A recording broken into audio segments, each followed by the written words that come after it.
Jadi kuat sebab Allah itu ada.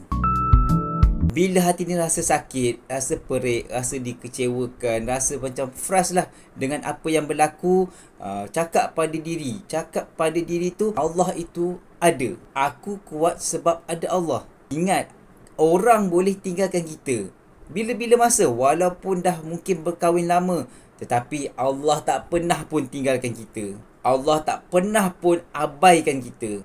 Ingat, setiap tangisan kita, setiap rasa sakit dalam hati kita ni akibat diuji, Allah akan gantikan dengan sesuatu yang lebih indah lagi. Jadi janganlah kita rasa putus asa. Bukannya kegagalan hari ini terus memutuskan kehidupan kita. Bukanlah itu penamat kehidupan kita.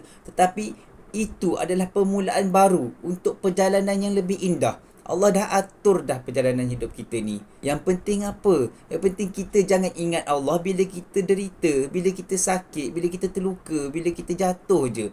Ingatlah Allah setiap masa. Jaga hati kita ni dan juga jaga doa kita. Jaga hubungan kita dengan Allah SWT. Percayalah akan tiba masanya untuk anda jumpa orang yang terbaik. Itu pun kalau anda mula mencari.